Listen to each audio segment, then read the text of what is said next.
Buenos días para todas y todos. Hay muchos conocidos, algunos no tanto. Está el profesor de salud ocupacional y varios colegas de salud ocupacional, una disciplina que sin duda toca de cerca al tema en cuestión, que son las vacunas en COVID. Así que además una disciplina que me toca de cerca por razones familiares.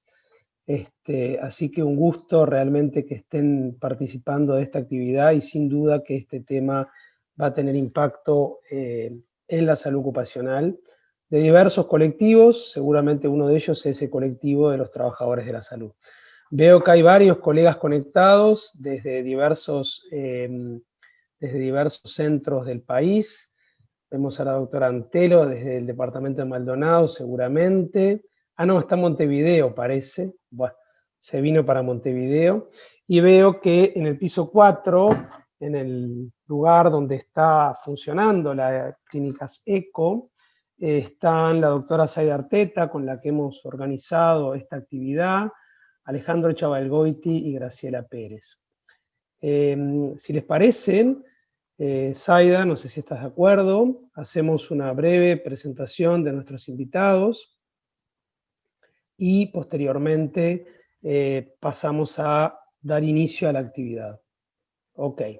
Bueno, entonces, como les decía, nos acompaña Alejandro Chavalgoiti, Alejandro y la doctora Graciela Pérez Sartori. Alejandro, o José Alejandro, me enteré hace poco de ese nombre, es químico farmacéutico, es egresado de la Universidad de la República y tiene un doctorado en la Universidad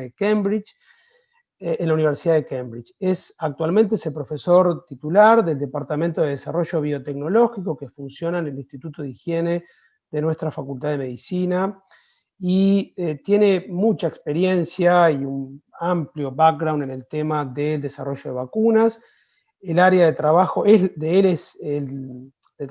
es la biotecnología biomédica y dentro de ella la investigación y desarrollo de vacunas e inmunoterapia. El doctor Chavalgoiti se ha desempeñado como asesor científico y establecido convenios de investigación y desarrollo con varias empresas productoras de vacunas, tanto en el área humana como en el área veterinaria y en proyectos internacionales de investigación y desarrollo en lo que tiene que ver con vacunas. En Uruguay, el doctor Alejandro Chavalgoiti es miembro de la Comisión Asesora de Vacunas del Ministerio de Salud Pública y participó en la elaboración del Plan Estratégico de Ciencia y Tecnología del país, en particular como redactor del documento en el área de biotecnología biomédica. En investigación tiene más de 90 publicaciones en el área de vacunas y diagnóstico en enfermedades infecciosas y cáncer. Alejandro, muchísimas gracias por acompañarnos. Realmente es un honor para nosotros que participes de esta actividad.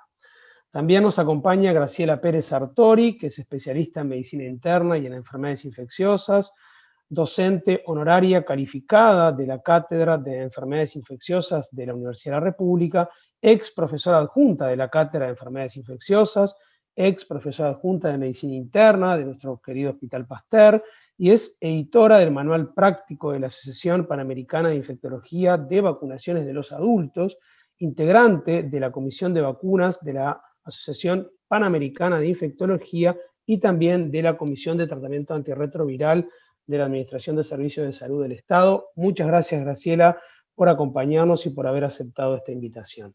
Para dar inicio a la actividad, les quiero mostrar una pequeña encuesta, si me permiten compartir, una pequeña encuesta que elaboramos con Zaida y que no es una encuesta científica, es una encuesta que tenía por finalidad ser disparadora de la discusión de esta teleclínica y preguntar un poco en qué estábamos y qué expectativas tenemos, porque este tema obviamente genera desafíos, incertidumbres y muchas expectativas.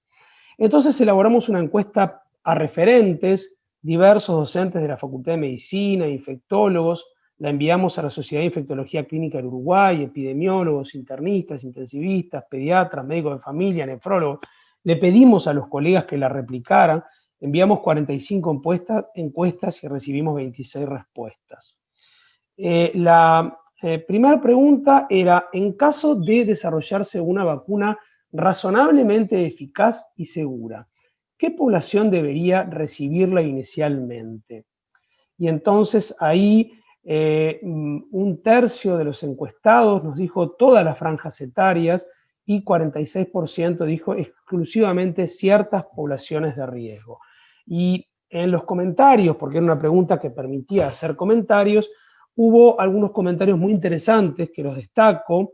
Dentro de las poblaciones de riesgo, algunos colegas dijeron, bueno, quienes tienen mayor riesgo de padecer una enfermedad grave o morir y sus cuidadores, quienes están involucrados en la respuesta al COVID-19, trabajadores de la salud en primera línea, servicios de emergencia, trabajadores de la salud pública, quienes tienen funciones esenciales para la sociedad. Otro colega contestó, excluiría niños pequeños. Otro colega dijo, además de las poblaciones de riesgo, personal de la salud, trabajadores que Uruguay considere esenciales para mantener el país en actividad, policía, bomberos, personal que cuida ancianos o niños, educadores, personas que participan en la elaboración de alimentos, personal de seguridad, personas con condiciones médicas de riesgo no incluidas en el grupo de mayores de 65 años. O sea que hubo una tendencia a contestar mayoritariamente que la reservaríamos para ciertas poblaciones de riesgo y habría que definir claramente cuáles son esas poblaciones de riesgo. La segunda pregunta era, en el contexto actual, ¿cuál sería la eficacia mínima que usted desearía que tuviera la vacuna para promover una inmunización masiva? Mayor a 80%, mayor a 90%, entre 50 y 80%, la mayoría de los encuestados prefirió entre 50 y 80% y un tercio dijo mayor de 90%. Dada la pandemia existente y las consecuencias devastadoras que está causando en diversos ámbitos de la vida y la necesidad de obtener una inmunización a la mayor brevedad posible, ¿sería razonable sacrificar, entre comillas, seguridad de la vacuna? Y la mayoría de los colegas considera que de ninguna manera, otros dicen posiblemente y muchos o algunos contestan probablemente ocurra. ¿Cuáles de las plataformas vacunales en estudio le confiere mayor confianza? Y entonces ahí abrimos varias opciones de las que están en desarrollo, y ahí se reparte básicamente en tercios, desarrollada por recombinación genética, vector viral que expresa antígenos in vivo, virus muertos o inactivos, y desarrolladas con subunidades virales. Seguramente Alejandro nos echa un poco de luz al respecto. En relación al plazo en que podría estar disponible una vacuna contra el SARS-CoV-2 eficaz y segura, ¿qué opción cree adecuada? Y la mayoría de los colegas creen que hay estudios muy avanzados.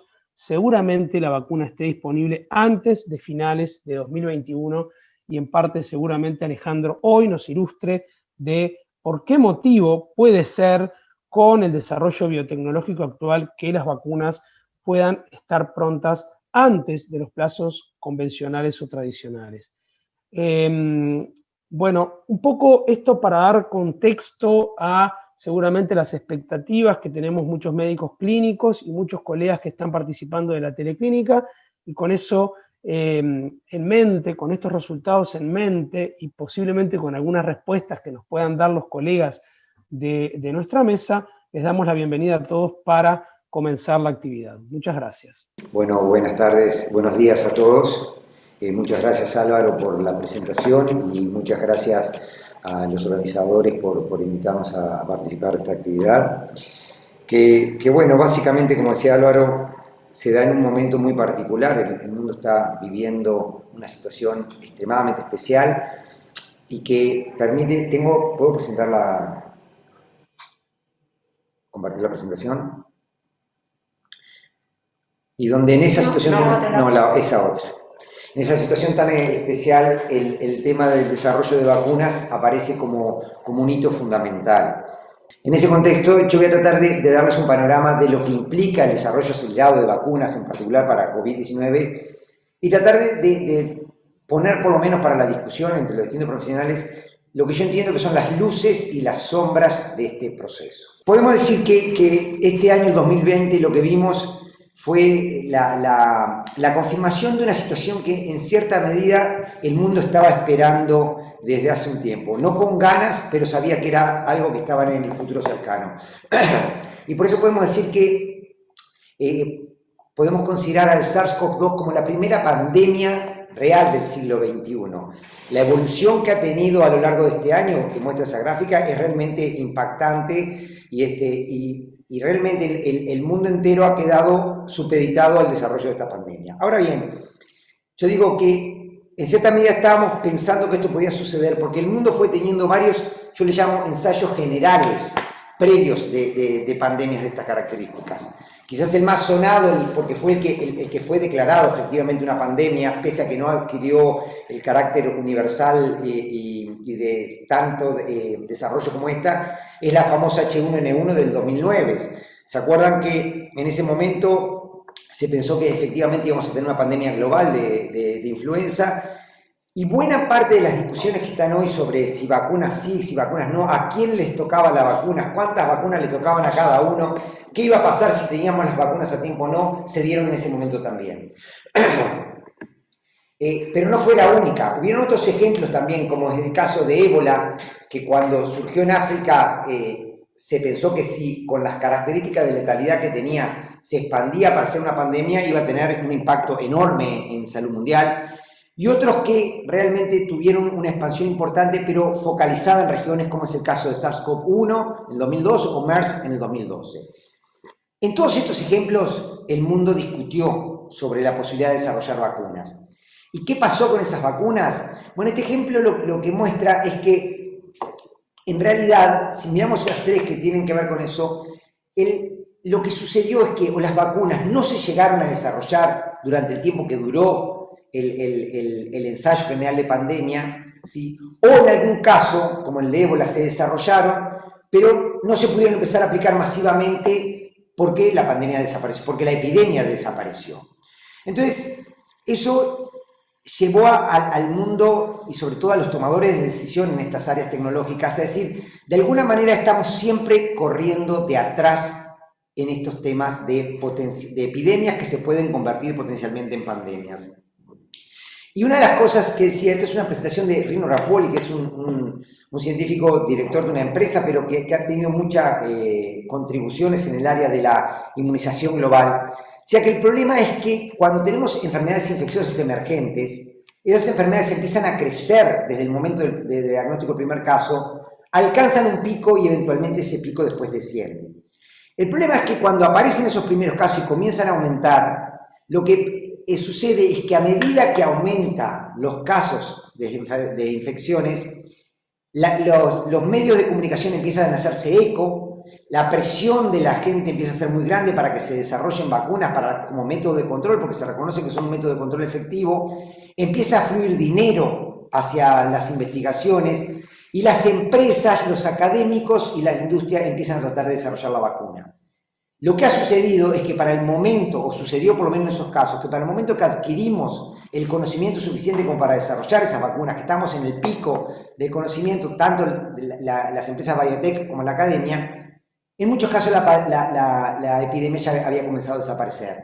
Y en ese momento empieza a decrecer el interés de la gente por el desarrollo de una vacuna, empieza a dejar de fluir dinero y los proyectos empiezan a terminarse. Y esto fue lo que sucedió. Muchos de estos ejemplos, por ejemplo MERS, el problema es que las empresas que estaban involucradas perdieron el interés porque no había mercado potencial.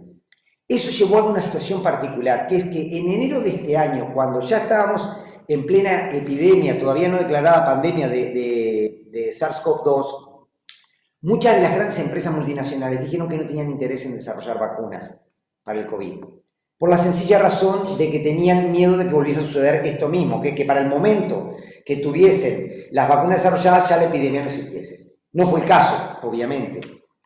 De todas maneras, por esa misma situación y previéndola, fue que en el 2017, en Davos, en una conferencia del Foro Económico Mundial, se creó esta coalición que se llama CEPI, que pasó a ser un actor relevante en todo este tema. CEPI, que es una coalición global financiada tanto por estados como por organizaciones filantrópicas, como por el Banco Mundial, que lo que busca, como dice la sigla, es preparar innovaciones que nos permitan enfrentar epidemias. El lema de esa coalición es crear un mundo en el cual las epidemias no sean más una amenaza para la humanidad. Entonces, ¿cuál es la idea de esta coalición que se funda con esos apoyos y por tanto con un buen fondo de dinero? Primero en esos momentos ellos definieron una serie de enfermedades, las cuales obviamente en ese momento el COVID no existía, pero que entendían que tenían el potencial de convertirse en pandemia. Y lo que querían era llenar el espacio que quedaba entre las distintas formas de financiación, tratando de que se pudiesen acelerar esos procesos. ¿Cómo? Y bueno, trabajar en distintos lugares. Uno de los cuales más importantes era desarrollar capacidades para producir esas vacunas, pero además apoyar el desarrollo de tecnologías que permitiesen desarrollar rápidamente vacunas. ¿Vacunas contra qué? Vacunas contra lo que sea. De hecho, el objetivo central de CEPI, el fondo principal, era para el desarrollo de proyectos contra vacuna X. Esto es, vacuna contra cualquier cosa. La idea es desarrollar tecnologías que nos permitan construir vacunas en forma modular, a forma de una casita de Lego, donde básicamente todo el resto de la casa es igual y lo que cambia de una enfermedad a otra son las puertas y las ventanas que son específicas de esa enfermedad, ¿sí? Y entonces tengamos tecnologías que nos permitan rápidamente, teniendo construidas esas casitas, poder intercambiar de enfermedad a otra. Entonces, eso es lo que intentó hacer CEPI durante estos años y de hecho se financiaron proyectos de investigación y desarrollo en tecnologías más que en vacunas en particular. Por otro lado, también trabajó de manera de poder asegurar lo que ellos le dicen la seguridad del mercado. Si las vacunas se desarrollan en tiempo y forma, las empresas... Porque una cosa que es importante entender acá, y sobre todo en esta audiencia me importa decirlo, es que yo digo siempre desde el punto de vista de mi área de desarrollo de biotecnología que uno solo puede hacer biotecnología desde la academia si lo hace en colaboración con la industria. Es imposible pensar el desarrollo biotecnológico solo desde la academia, como también es solo desde la industria, es imposible. O sea, se necesita esa coordinación, esa capacidad de la academia de investigar, ir al fondo de los mecanismos que pueden estar involucrados en el desarrollo de una droga o una vacuna en particular, y las capacidades de la industria de poder hacer de eso un producto viable. ¿Qué es un producto viable? Un producto que se puede conseguir en cantidad y calidad suficiente como para aplicarse a la cantidad de gente que la necesita para que tenga algún tipo de efecto en salud pública. Entonces, el tema de seguridad de mercado también es un tema importante y ahí trabajó. Y además, el otro tema en el cual trabajó mucho CEPI es en el tema de la distribución equitativa de las vacunas. Las vacunas, nosotros siempre decimos, son un acto comunitario, no son una herramienta de salvación personal, no funcionan así. Entonces, para que realmente funcionen como acto comunitario, necesitamos poder lograr un desarrollo equitativo y en los lugares donde se precise, que no siempre son los mercados que lo pueden pagar mejor. En ese contexto de situación en la que estábamos con CEPI funcionando desde 2017, emergió la pandemia de COVID. Entonces, en ese contexto sucede que cuando emerge la pandemia, se entiende que es el escenario para el cual se había venido preparando toda esta situación durante estos 3 o 4 años. Llegábamos al escenario en el cual efectivamente íbamos a tener que poner en práctica todo esto que se había venido desarrollando. Entonces, se empezaron a tratar de desarrollar vacunas. ¿Qué era lo que buscaban hacer esas vacunas? Y bueno, desde el punto de vista de la concepción científico-metodológica, no tienen nada de particular. Son vacunas que sabíamos o mejor dicho, empezamos a saber a ritmo acelerado que el SARS-CoV-2 interaccionaba con células T y células B de nuestro organismo, ¿sí? Que las células TCD4 reconocían fundamentalmente 3 proteínas del exterior del virus, ¿sí? y algunas otras interiores. Algunas de esas otras interiores, como el ORF8, podían incidir sobre el otro tipo de población T y hacer que modulase las capacidades de esas células de actuar efectivamente. Y después sabíamos que las proteínas, en particular la proteína S de la superficie del virus, inducía producción de anticuerpos. Anticuerpos que tenían la capacidad de bloquear la infección por ese virus. Entonces, el desarrollo, y esto es importante entenderlo, fue bastante simple. Es un desarrollo de una vacuna absolutamente normal. Tenemos una proteína en particular, la proteína S, y dentro de esa proteína, el dominio de la proteína que interacciona con el receptor, con el cual el receptor de angiotensina, que es el que le permite la entrada al virus en la célula, y lo que hacemos es bloquear eso. Entonces, las vacunas han trabajado en desarrollar productos que induzcan este tipo de respuestas en el individuo que la recibe.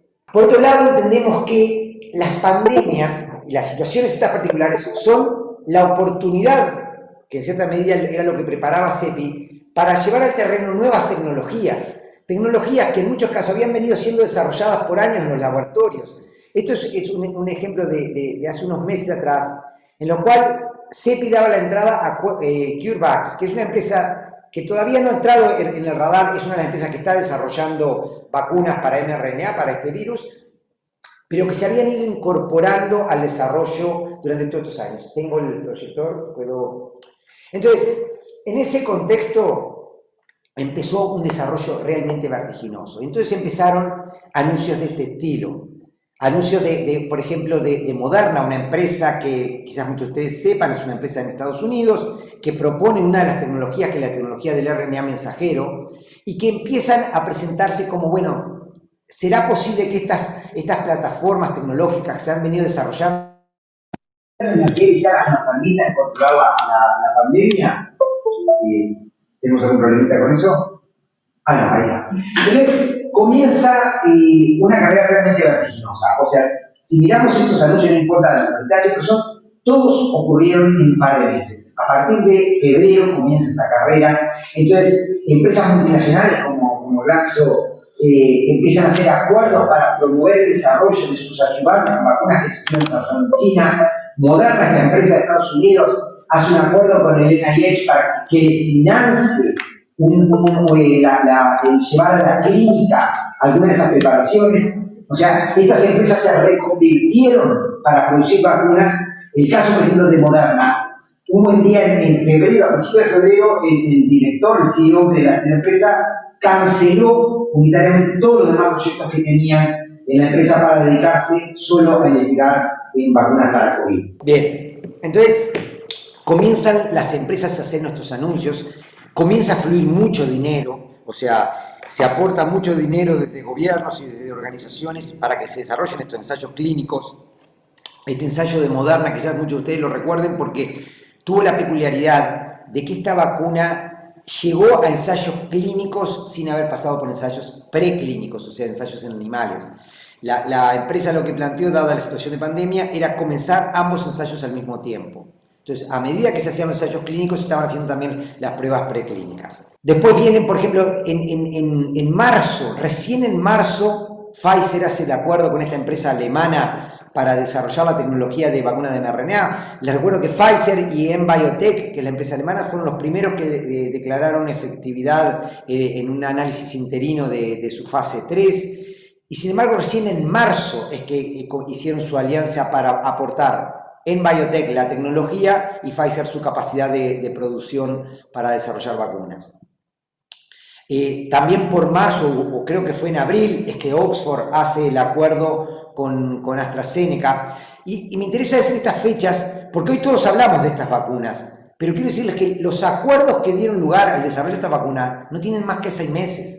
Hace 6 meses que AstraZeneca se unió con Oxford, porque el dato de ahí es del 23 de marzo, el de arriba, que dice que el grupo de Oxford tiene un candidato de vacunas, que la semana pasada escuchamos sobre su efectividad. O sea, realmente el ritmo al que esto ha venido funcionando no tiene precedentes. ¿Y cómo se ha hecho para acelerar? Y bueno, básicamente lo que tenemos en la parte de arriba es cómo se hace el desarrollo tradicional de una vacuna, cómo se hacen las distintas etapas y los tiempos estimados que llevan cada etapa, cómo se pasa del ensayo preclínico al ensayo preclínico avanzado, a los ensayos clínicos fase 1, fase 2, fase 3, lo cual recién lleva a la aprobación por los organismos reguladores, llámese FDA, EMA, lo cual recién después lleva a que se empiece a producir la vacuna. Bueno, básicamente lo que ha sucedido ahora es que se han ido comprimiendo estas etapas. se comienza un fase 1 y al mismo tiempo, si se ve que el fase 1 está dando bien, se comienza a dar el fase 2. A veces, a veces les muestro, a ver, esta gráfica me parece que es bien interesante. El fase 1 se puede empezar a superponer con el fase 2, el fase 2 se puede empezar a sobreponer con el fase 3. La producción de la vacuna empieza antes que se complete el fase 3. Y además tenemos este tipo de situaciones que en casos de pandemias pueden llegar a utilizar, que es que cuando uno completa la fase 3, ahí recién puede someter al organismo regulador que da la autorización y licencia la vacuna para que se pueda producir. Y lo que ha sucedido en el mundo con muchas vacunas es que después que se da la licencia, sea por la FDA o por la EMA, la OMS precalifica esa vacuna para que se pueda usar en países que no tienen autoridad nacional de control. Uruguay es el caso. Nosotros muchas veces evaluamos vacunas, aprobamos vacunas simplemente porque la OMS las validó, porque no tenemos una autoridad nacional de control. Entonces, la precalificación de la OMS es central. En casos de pandemias graves, lo que ha podido suceder es que se llegue al licenciamiento, esto verde que ven ahí, previo incluso a completar el fase 3. Incluso puede suceder que la OMS precalifique la vacuna aún antes de completar el fase 3. ¿Cuándo puede ser eso? Y bueno, cuando tengamos una epidemia donde la mortalidad que tiene asociada sea demasiado elevada. El caso de ébola se aplicó exactamente esto, o sea, la gente estaba muriendo a raudales, había una vacuna que había pasado fase 1 y fase 2 de seguridad adecuados y se permitió empezar a usarla aún sin haber completado el fase 3. No es el caso de ébola. ¿Por qué? Porque las tasas de letalidad no la meritan y porque justamente estas vacunas lo que permiten es controlar letalidad nada más. Lo que sí, ¿puedes ir una para atrás, por favor? Lo que sí ha sucedido es esto que vemos ahí, que a medida que terminaba el fase 2 y comenzaba en el fase 3, las empresas ya empezaban a producir vacunas. A producir a riesgo. ¿A riesgo de qué? De que el fase 3 dijese que la vacuna no servía. Pero ¿qué ventaja tiene esto? De que si efectivamente el fase 3 dice que la vacuna funciona, ya tenemos cantidades de vacunas para poder empezar a administrar inmediatamente. Y eso es lo que hace posible estos anuncios que salen en la prensa que dice que Pfizer, una vez que tenga la aprobación de la FDA, puede este mismo diciembre empezar a administrar vacunas. ¿Por qué? Porque ya las tienen producidas. Lo mismo pasa con todas las demás empresas que están haciendo fase 3. Están al mismo tiempo que se desarrolla el fase 3 acumulando vacuna producida. O sea, esta gráfica es lo que muestra y explica una de las grandes incertidumbres y uno de los grandes cuestionamientos que la gente hace, que es ¿cómo se pudo desarrollar una vacuna tan rápido? Se dice es porque se saltearon etapas, porque se evitaron analizar la seguridad, como decían en la encuesta. La respuesta en eso es no. No, las etapas se cumplen todas, simplemente que se superponen etapas y eso permite ganar tiempos. ¿Qué plataformas se han usado? Y bueno, se han usado bastantes. Básicamente se han usado desde plataformas muy clásicas, el caso de las empresas chinas que están desarrollando, que simplemente lo que hacen es un virus inactivado, que es un ejemplo de vacuna de larga tradición en el uso humano. ¿Sí? Se han usado plataformas que implican la producción de proteínas recombinantes con algún tipo de ayudante, también vacunas que tienen aplicación en humanos. Se están usando, por ejemplo, hay una empresa canadiense que tiene bastante avanzado en fase 3 de una BLP. Las BLP son estas partículas pseudovirales, que son partículas inactivas, que no tienen material genético, pero que simulan la estructura tridimensional de un virus y por tanto son muy inmunogénicas, y que también son de muchísimo uso en la clínica actual. La vacuna de papilomavirus tiene BLP, varias de las vacunas que tenemos en el programa son BLP. O sea, se han usado tecnologías que ya teníamos probadas, pero también se han usado tecnologías que hasta ahora nunca se han probado en humanos en forma masiva. ¿Qué tienen de particular esas tecnologías y por qué se ha trabajado mucho en esas tecnologías? Porque esas son esas tecnologías que hablaba hoy al principio, esas tecnologías modulares que permiten rápidamente pasar de una vacuna a otra. Y de hecho, esas tecnologías nuevas, que hasta ahora nunca se han aplicado en forma masiva a nivel humano, son las que ahora están en la línea de frontera del desarrollo, que son la tecnología de RNA y la tecnología de adenovirus recombinantes expresando proteínas de SARS. Estas dos tecnologías, la de mRNA nunca se usó hasta ahora en una forma masiva humana, ni en ensayos clínicos grandes, nunca, es nueva. Se usó solo en algunos pequeños ensayos delimitados. La de adenovirus se desarrolló para los ensayos generales que hablaba hoy, como el caso de MERS. La vacuna de Oxford lo que hace es utiliza la plataforma que desarrollaron para la vacuna de MERS, simplemente sustituyen antígenos de MERS de un coronavirus por el otro, y la plataforma de la vacuna de Gamaleya, de la vacuna rusa, utiliza la plataforma que usaron para la vacuna de ébola, esta que se produjo, que se licenció, pero que no se llegó a usar masivamente porque desapareció. Entonces, tenemos una plataforma que ya se probó en otras enfermedades, pero no de forma masiva, y otra completamente nueva. Pero son las más rápidas. De hecho, las más tradicionales, que las que les nombré primero, vienen unos pasos más atrás. Lo cual no quiere decir que no vayan a existir como vacunas. Estamos hablando de, en esta carrera de la vacunación, cómo vienen desarrollándose. Entonces, básicamente ahí tenemos lo que son. Tenemos las vacunas virales inactivadas, las que usan un vector viral, las que usan ácidos nucleicos, tanto de RNA como de DNA. Las de RNA están mucho más avanzadas, las de DNA corren un poco por detrás, pero también se están usando. Las de DNA tienen alguna historia previa, que es que en la década de los 90 tuvieron muchísimo auge, pero no cuajaron por problemas de que no se lograba alcanzar la inmunogenicidad que se necesitaba. Y después las vacunas más tradicionales basadas en proteínas, de las cuales hay varias en cuestión. Ese desarrollo vertiginoso nos lleva a las situaciones de las últimas 3 semanas. Yo creo que en las últimas 3 semanas todos hemos visto en las noticias esto. Primero, hace 3 semanas atrás, Pfizer dice que completó el ensayo interino. Creo que capaz que en esta audiencia todos tenemos claro lo que implica un fase 3, pero el fase 3 tiene un endpoint, una meta, que se determina que cuando uno vacuna a una población alta de personas, varias decenas de miles, y luego de haberlas vacunado se sigue para un montón de esas personas evaluando la seguridad. En realidad estos ensayos clínicos, más allá de que la vacuna se licencie, continúan por 2 años porque la seguridad se va a seguir evaluando en cada uno de los voluntarios por 2 años. Esos son los protocolos clínicos. O sea, una de las cosas que pasó también en esta época, yo digo siempre, vivimos el desarrollo de las vacunas en clave de reality show. ¿Por qué? Porque todo se supo. O sea, los ensayos, los protocolos clínicos en general las empresas no los producen, y cuando se detiene un ensayo clínico por un potencial efecto adverso, eso no sale en los diarios. Bueno, en este caso sí salió en los diarios.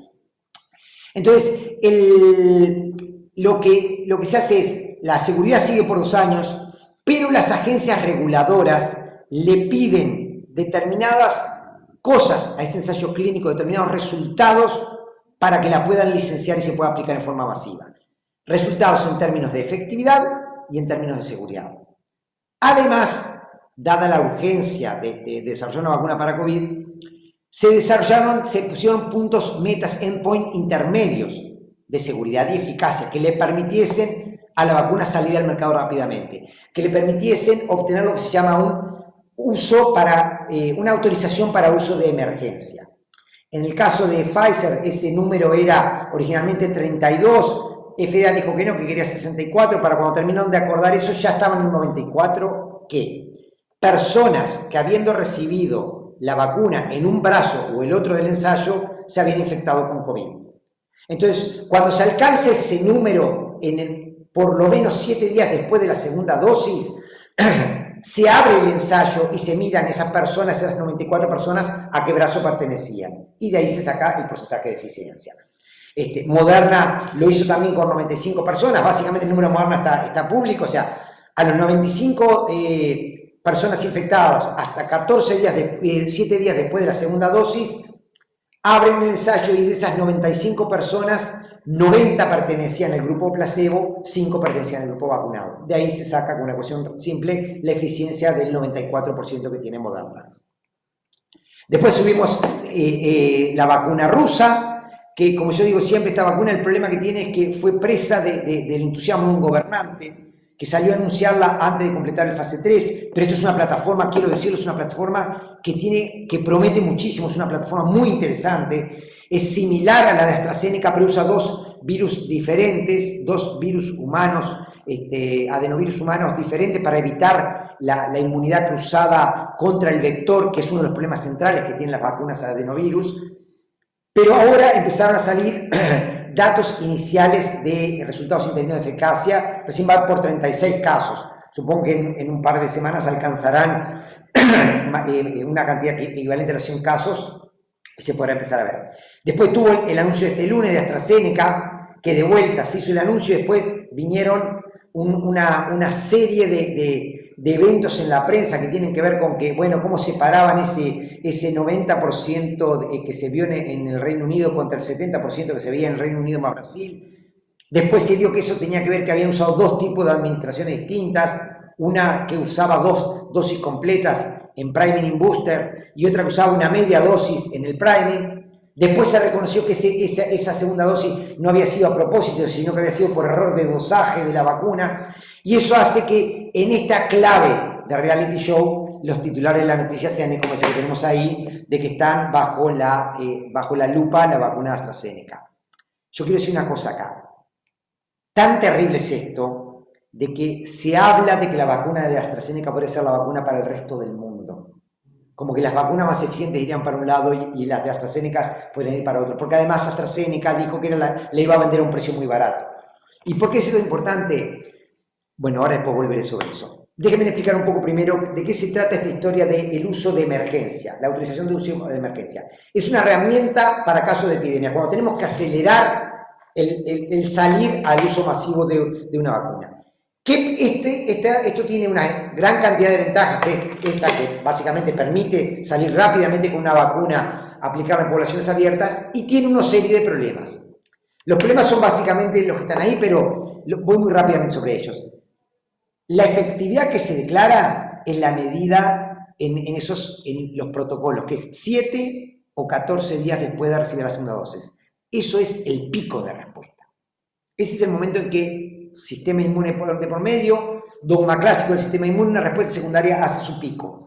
Por tanto, desconocemos completamente la eficacia a tiempos más largos. Ese pico existe a los 7 días y después se cae dramáticamente. Yo les digo, en investigación y desarrollo tenemos vacunas de las que después del día 7 tenemos ese pico y se mantiene como un plató, y vacunas que caen dramáticamente y no tienen más nada. Entonces, eso no se sabe en un desarrollo acelerado. Tampoco sabemos qué pasa con la efectividad en población abierta. La población abierta no es la población de los ensayos clínicos. Por ejemplo, los ensayos clínicos requieren que la persona no haya estado infectada previamente. Se le hace testeo de PCR y se le hace seguimiento del testeo de PCR y seguimiento de anticuerpos. Cuando la vamos a vacunar en población abierta, no vamos a poder testear a las personas antes de vacunarlas. Entonces, va a pasar que hay gente que ya tuvo una infección y que va a poder recibir la vacuna. Entonces, no sabemos cómo se va a comportar ahí. ¿Qué pasa con distintos tipos de presentaciones? Lo que estamos protegiendo es contra el desarrollo de la enfermedad severa.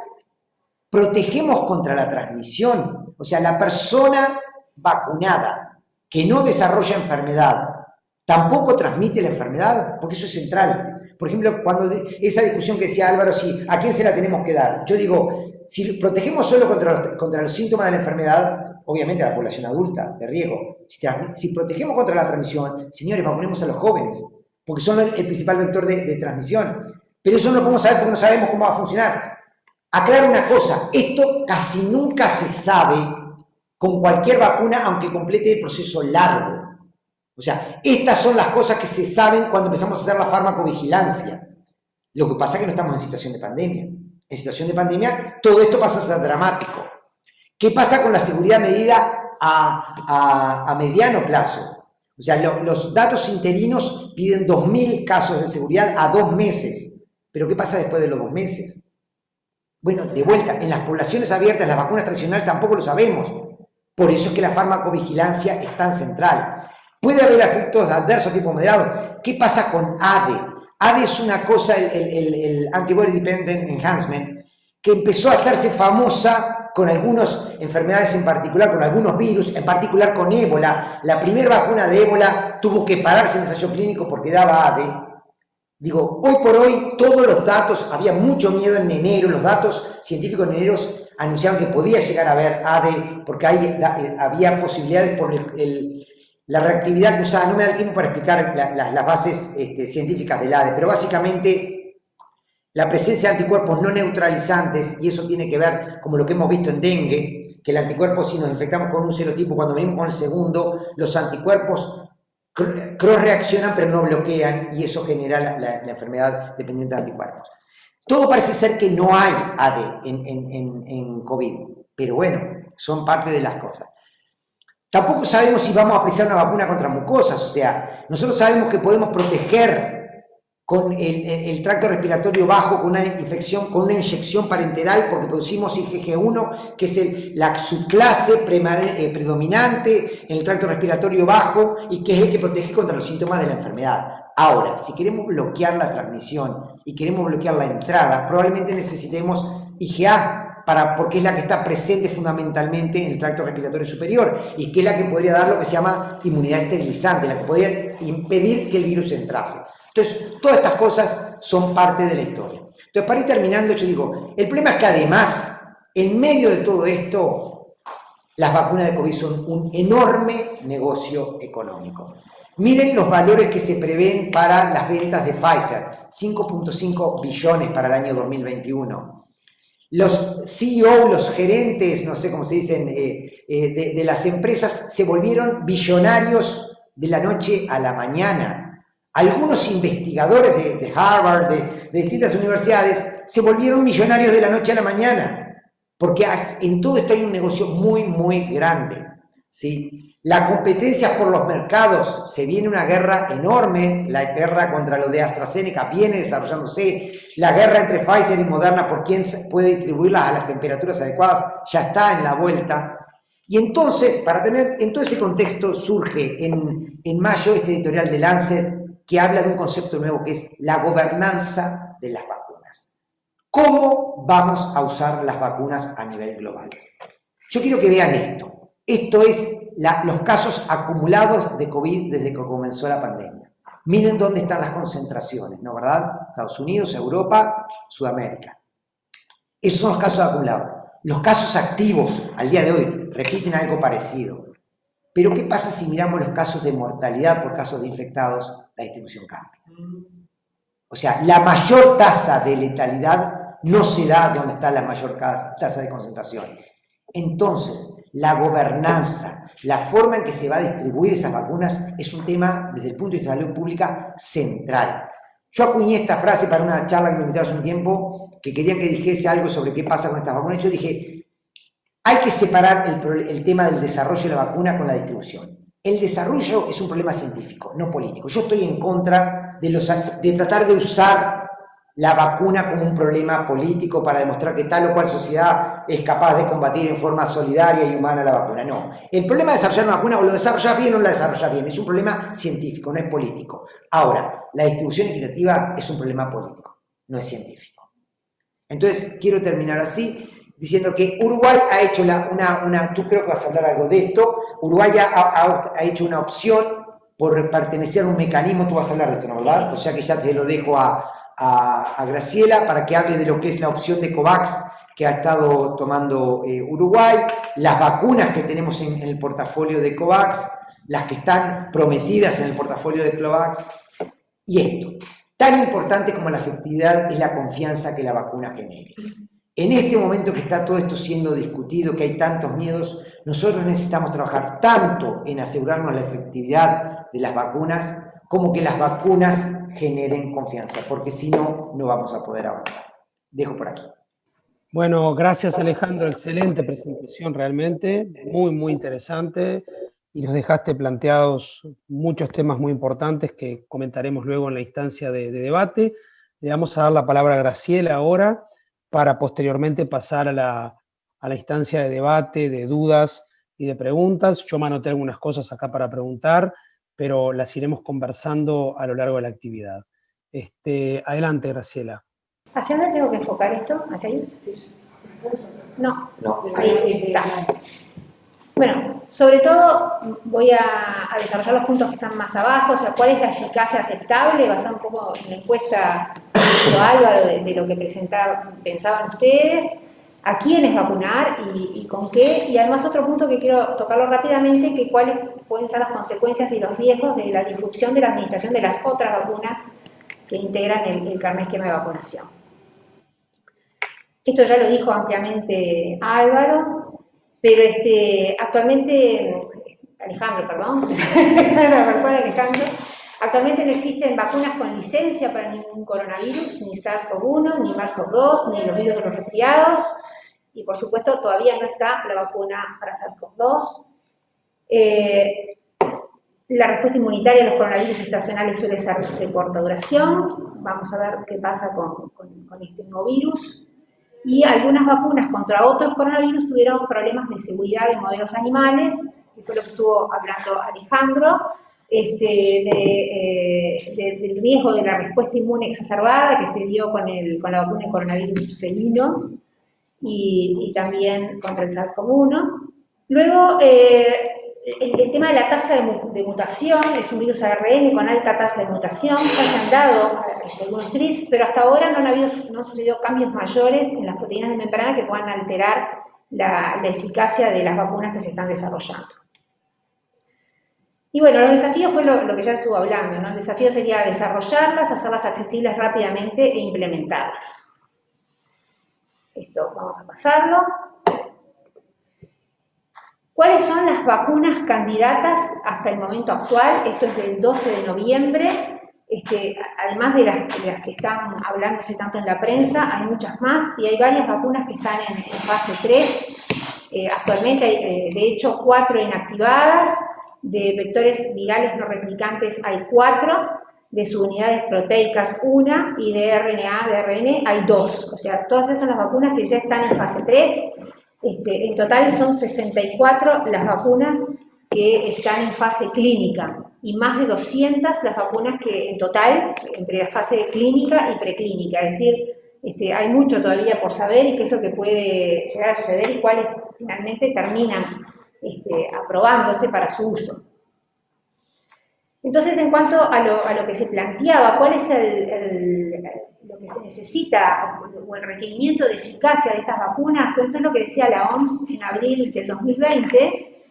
Vieron que la encuesta, algunos respondieron más del 90, otros 50 al 70.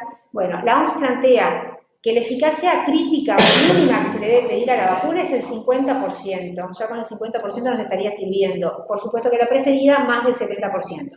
Y el endpoint, ya sea para la crítica mínima o preferida, son valorar la enfermedad, la severidad de la enfermedad y lo que decía Alejandro también, la excreción viral de la transmisión, porque no solamente me sirve que la vacuna prevenga la enfermedad y la enfermedad grave, sino que nos serviría mucho que previniera la excreción viral y la transmisión, pero estos son datos que seguramente no vayamos a tener en breve. Luego la duración de la protección, ¿cuánto queremos? ¿10 años, 5 años? No, 6 meses nos estaría sirviendo para estar en la pandemia y un año al menos sería la preferida. Y después la población objetiva, crítica mínima, adultos, incluyendo añosos, que son los más afectados por la enfermedad severa, pero la preferida sería que la población que sirviera para todas las edades, incluso para embarazadas y mujeres amamantando. Esto es lo que dice la OMS en abril. Y hay otros puntos que acá no los destaquen. Bueno, esto lo voy a pasar.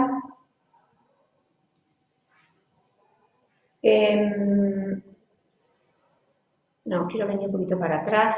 Acá, esto ya se fue planteando, pero para recordar dentro de las vacunas ahora que están más por salir, más en pipeline para hacer impresiones que van a salir antes, las vacunas de ARN, de Moderna y de Pfizer, una de las desventajas que tiene es que sería para la implementación, que se deben estoquear, se deben almacenar a temperaturas que no son las habituales para las vacunas de la cadena frío, que es entre 2 y 8 grados, sino que estas se tienen que conservar, la de Pfizer a menos 70 y la de Moderna a menos 20. Y esta capacidad nosotros no la tenemos, o sea, esto hay que implementarlo. Si tenemos estas vacunas, va a haber que implementar cómo tenerlas estoqueadas a estas temperaturas. Luego no es que tenga que estar en el vacunatorio a menos 70 grados, sino que cuando se sacan del estoqueado y se llevan al laboratorio pueden persistir a las temperaturas habituales de cadena de frío, pero también por unos tiempos limitados. Entonces fíjense las dificultades que sería esto para implementar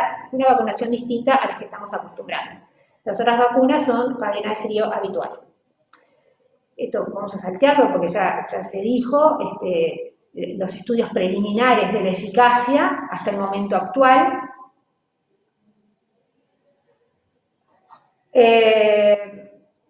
No sé si seguir esto, vamos a pasarlo por adelante, eso ya se habló. Esto es interesante de los datos interinos de la fase 3, lo que plantearon, que parece, por ejemplo, esta es la vacuna de AstraZeneca, de Oxford AstraZeneca, ¿verdad? Que incluyeron 131 casos de COVID con una eficacia encontrada del 70,4%, con una mayor eficacia cuando sea primera media dosis y una dosis, pero algo que parece interesante es que refieren a reducción de infección asintomática y posible reducción en la transmisión. Todos estos son datos preliminares, pero bueno, es interesante tenerlo en cuenta. Y de todas estas, ¿en qué andamos, no? De todas estas vacunas que vimos, de estas 200 vacunas, de estas 64 que ya están en fase clínica, ya recién hay una, o ya hay una, no sé cómo quieran decirlo, que pidió, que se presentó para la aprobación de emergencia, que es la vacuna de Pfizer. Eso se presentó con el requerimiento que es de la FDA, que al menos la mitad de los participantes hayan sido seguidos por 2 meses en la fase 3. Entonces se inició el proceso de aprobación de emergencia. Hasta el momento ninguna otra vacuna ha solicitado la aprobación de emergencia. Entonces lo que decíamos que los desafíos es el acceso, el costo y la producción acelerada. Entonces, ¿cómo vamos a acceder a las vacunas en todos los países? Y hasta el momento hay 2 posibilidades. Una es por el mecanismo COVAX, que es este mecanismo que pretende facilitar el acceso a las vacunas de todos los países, sobre todo los países que no son los más poderosos, o autofinanciamiento o autofinanciamiento. O sea, el país puede elegir por entrar por el mecanismo COVAX y autofinanciamiento también. Uruguay hasta el momento planteó entrar por el mecanismo COVAX. Esto está integrado por la OMS, por Gavi y por CEPI. Y por el mecanismo COVAX se puede, lo que plantean es que se va a acceder a vacunar al 20% de la población de los países participantes del mecanismo para fines del año 2021. O sea, se accedería a eso. Y plantea priorizar a los trabajadores de salud, ¿verdad? Sin importar el ingreso de cada país. Entonces sería como para hacerlo equitativo. Entonces serían 2 millones de dosis seguras para fines del 2021. Y mantener un buffer de dosis para uso de emergencia y humanitario, incluyendo manejo de brotes severos.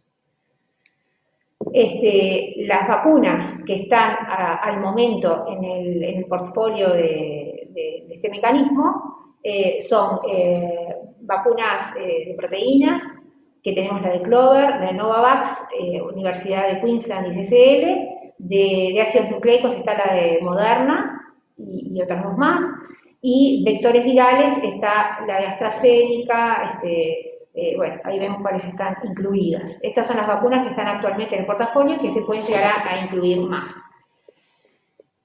Entonces, bueno, llegamos al punto de a quiénes vacunar. Y esto, porque algunos países habían pensado en dejar que la población se fuera infectando y que de forma natural se diera la inmunidad de rebaño y que de esa manera se acabara la pandemia, y se vio que eso no era una buena opción porque se sobrepasaban los sistemas de salud, había una enorme mortalidad. Entonces pareciera que esperar a la desaparición espontánea del virus va a tener consecuencias como muy importantes y una carga de enfermedad y una mortalidad muy importante. O sea, eso significa que tenemos que tratar de lograr esa inmunidad de rebaño no en forma natural por la infección, sino a través de alguna vacuna que ayude a obtener más población bien. Esto ya Alejandro lo había estado diciendo. ¿Cuál sería la eficacia? Estamos teniendo estos datos preliminares, pero ¿cuál va a ser la eficacia final al terminar la fase 3? ¿Cuál va a ser la eficacia en grupos de alto riesgo como adultos mayores? Ustedes saben que se da la inmunosenescencia con la edad, entonces es posible que los adultos mayores tengan menos eficacia en los adultos mayores que en los jóvenes, aunque los datos hasta ahora van dando que tienen una buena eficacia en todos los grupos etarios. Eso es una cosa muy interesante, porque bueno, son los grupos de mayor riesgo. Los datos finales de seguridad, y eso que nos preocupa un poco, que es la respuesta inmune exacerbada y otros de seguridad, por ahora las vacunas van demostrando ser seguras. la vacuna de Oxford AstraZeneca tiene bastantes efectos secundarios, pero leves, y no, si bien se ha detenido la investigación un par de veces, no se demostró que estos efectos adversos graves fueran debidos a la vacuna. Luego, ¿cuál va a ser la duración del efecto protector? Y esto tan importante es si pueden bloquear la transmisión del virus, que va a ser un dato difícilmente disponible cuando comience la comercialización. La efectividad, o sea, una vez que se empieza a vacunar, ¿cuál va a ser la efectividad en los estudios en la vida real? Y obstáculos a la vacunación. Antes de que nos llegue la vacuna a Uruguay, se nos pueden interponer el nacionalismo y la geopolítica para dificultar el acceso de las vacunas a los distintos países. Pero tampoco nos engañemos, una vez que tengamos la vacuna acá, las personas se van a vacunar. ¿Va a haber vacilación en la vacunación? ¿Qué va a suceder? Algunos países, como por ejemplo Canadá, plantea, y lo está haciendo ya, encuestas a la población, a ver qué percepciones tienen, qué esperan de la vacuna. Y es fundamental la comunicación asertiva, ¿verdad? Tener precaución con qué se dice, cómo se dice, ser claros con los datos, con los riesgos, pero con una buena comunicación. Por supuesto vamos a tener, o por supuesto no, pero hay que enfrentar dificultades en la implementación. Tenemos varios tipos de vacunas, con distintas cadenas de frío y con un número limitado de dosis. Entonces hay que pensar quién es el que va primero y cómo lo implementamos. Y se va a usar una, se va a usar más de una, ¿bien? Y hay que decidir la estrategia.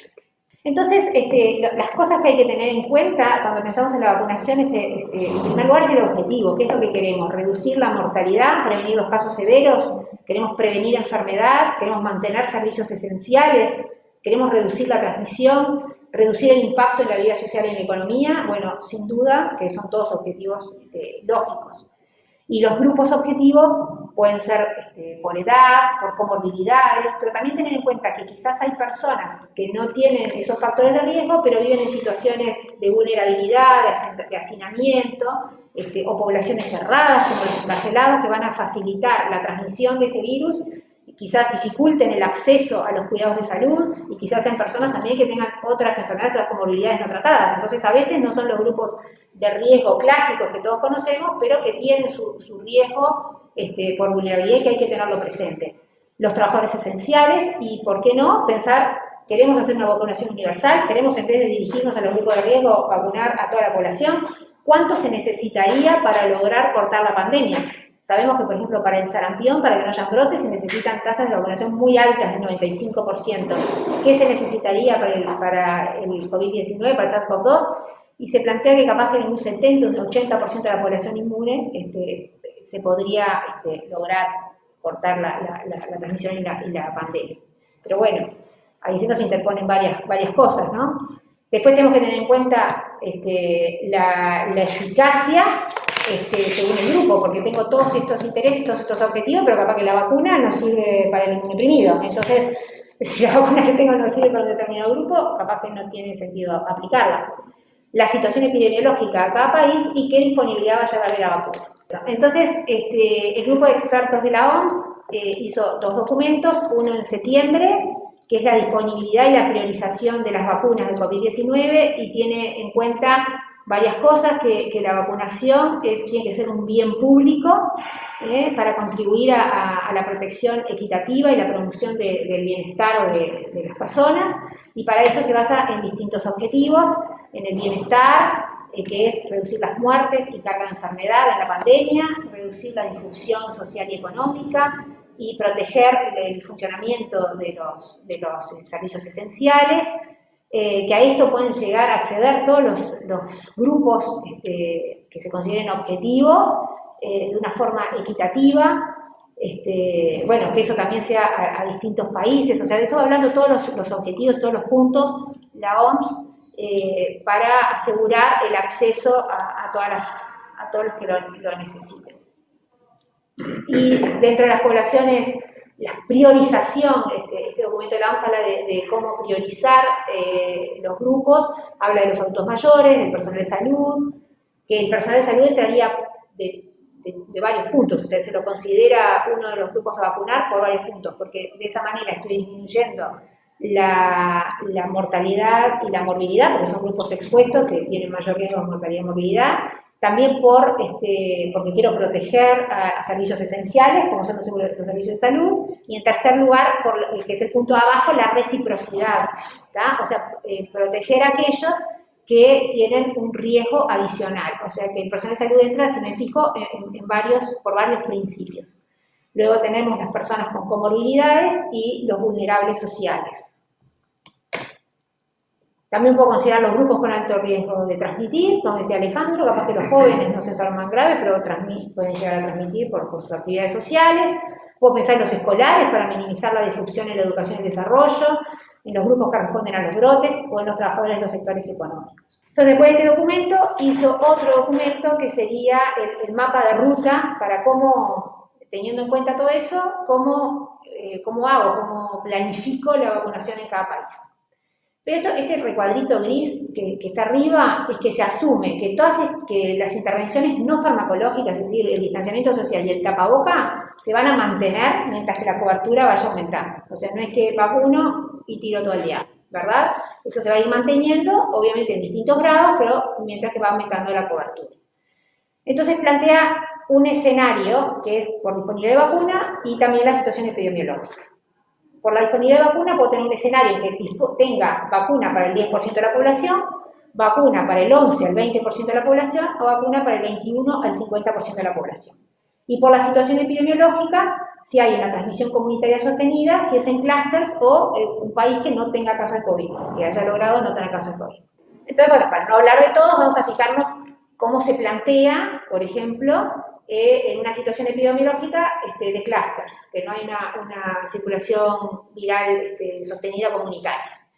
Entonces, si tengo vacuna para el 10% de la población, se priorizaría a los trabajadores de salud de alto o muy alto riesgo, empezando por las áreas donde hay mayor transmisión, porque va a haber áreas donde más y áreas donde menos.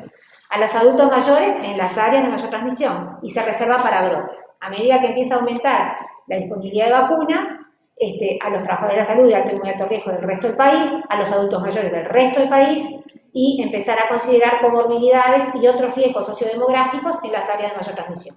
Y cuando se va aumentando aún más la disponibilidad de vacuna, pensar en docentes, en otro personal, en las áreas de alta transmisión, en otros personales esenciales, en aquellas personas que tienen dificultad de distanciamiento, a trabajadores de salud de riesgo bajo o moderado en todo el país. O sea, ven que esto como que no es muy fácil. El CDC plantea algo que me gustó, este esquemita, porque plantea que tenemos que tener en cuenta la ciencia, la ética y cómo implementarla.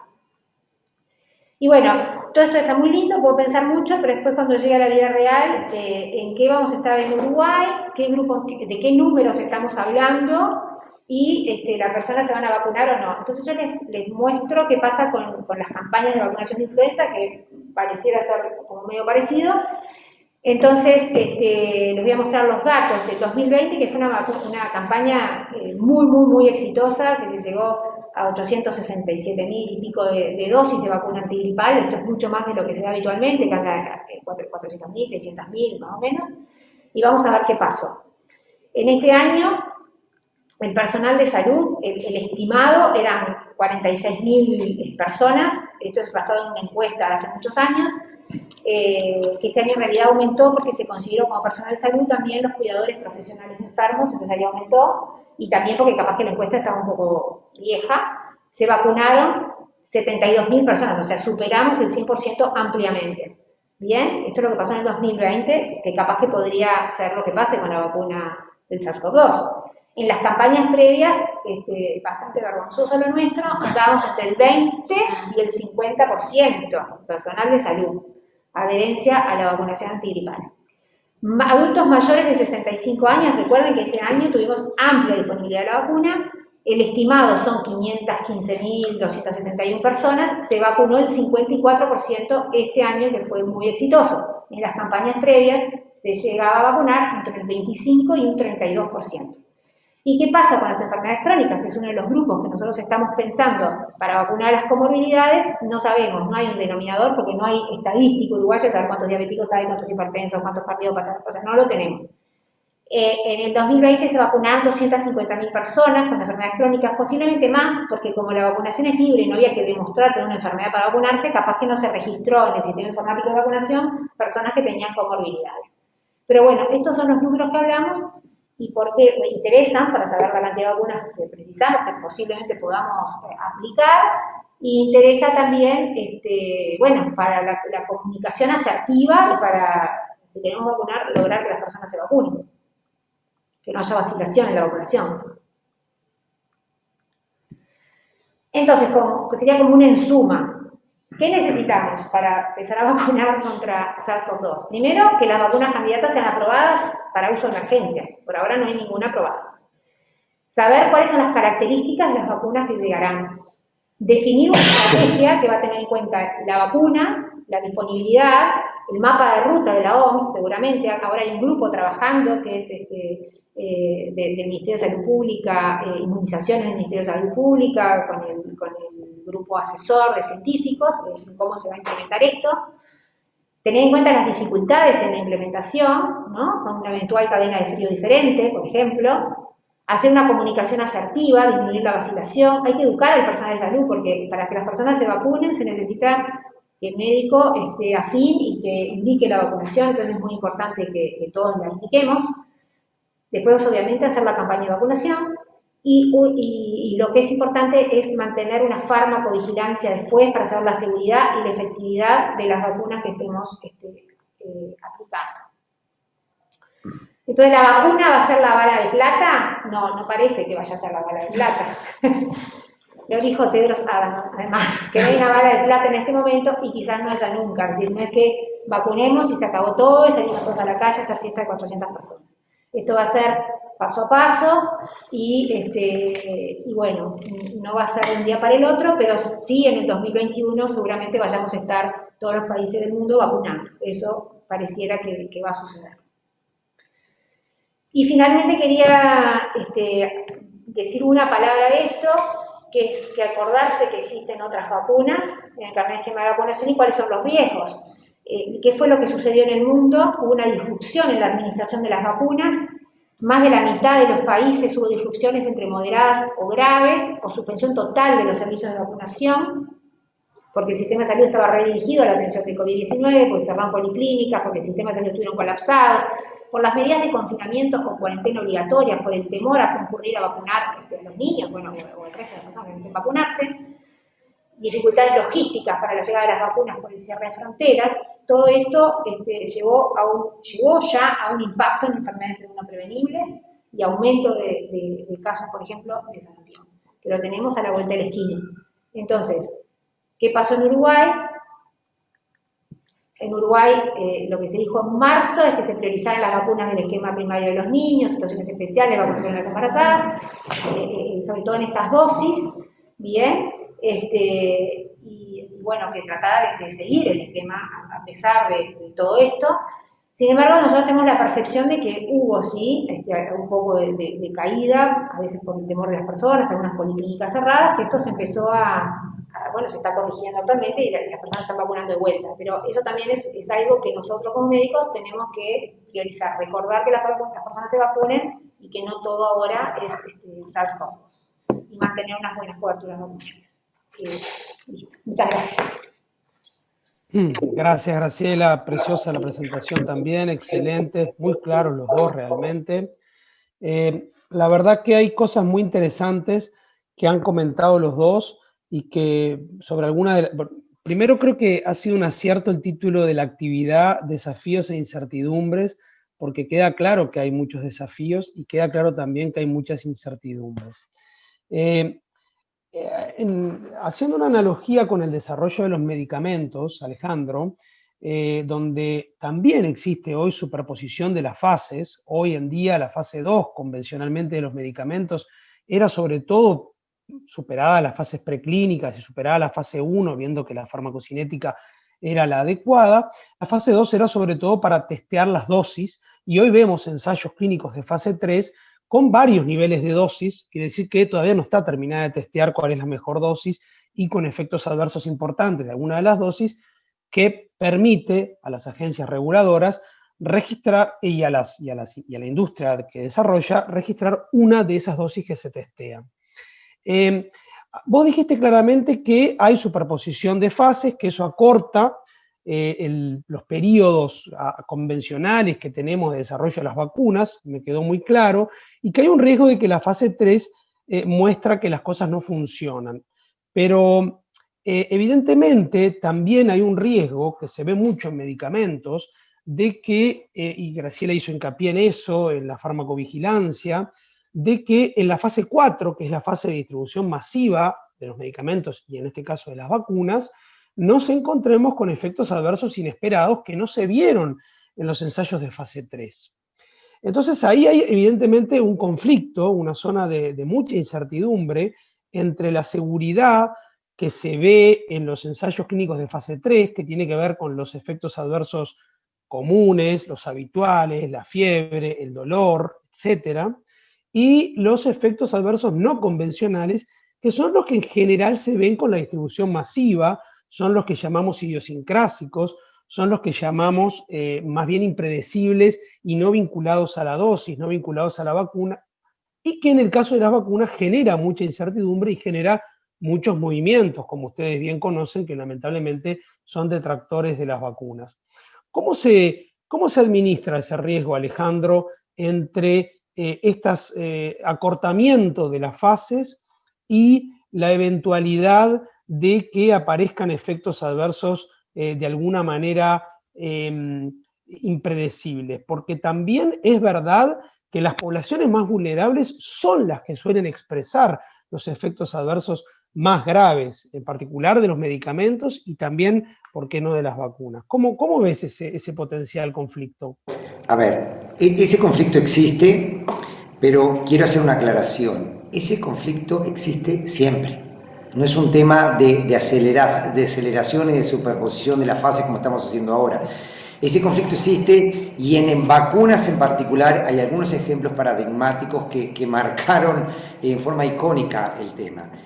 En la década del 90, los ensayos clínicos tenían del entorno de 5.000, 10.000 de vacunas, en muchas de ellas 5.000, 10.000, 15.000 personas.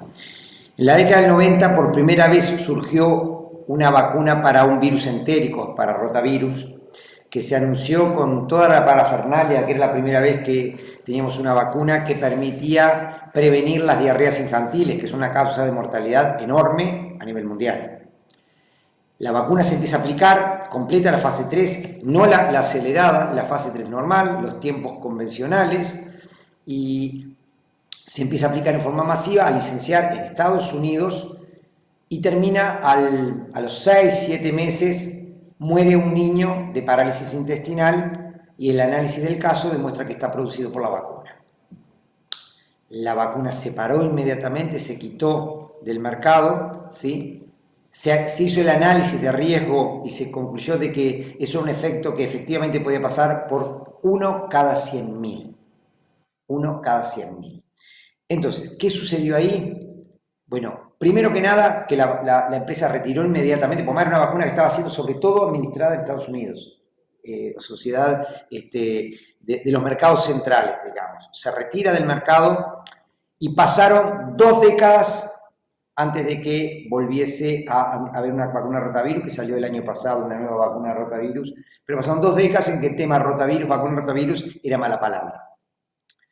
Lo otro que pasó es que se concluyó de que era imposible hacer un ensayo clínico que viese eso. No hay o sea, una de las cosas que pasó en la década del 90, yo me acuerdo, yo en esa época estaba discutiendo, viviendo en Inglaterra y estábamos discutiendo la implementación de algunas vacunas importantísimas, vacunas para enfermedades entéricas en Asia, el subcontinente, vacunas de salmonela y cosas así. Y claro, y los ensayos clínicos que se empezaron a planificar tenían 70, 80, 90.000 personas. ¿Por qué? Porque se trataba de evitar esa posibilidad. Entonces, primero, eran inviables, desde el punto de vista económico eran inviables.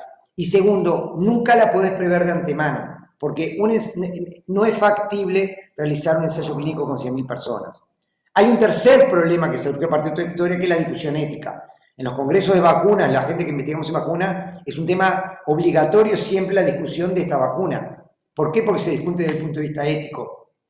Esa vacuna, al retirarse del mercado y quedar 2 décadas el mundo sin vacunas, determinó que la cantidad de niños que murieron por diarrea infantil por una enfermedad que hubiera sido prevenible por esa vacuna, se cuentan en decenas, centenas de miles. Entonces, la discusión ética, sobre la cual no me voy a meter, pero es una discusión planteada, es, ¿tiene sentido salvar una vida cada 100.000 y condenar a 100.000 a la muerte por la diarrea infantil? Entonces, en suma, estas cosas no se pueden prevenir, además, no, los ensayos clínicos pasan así.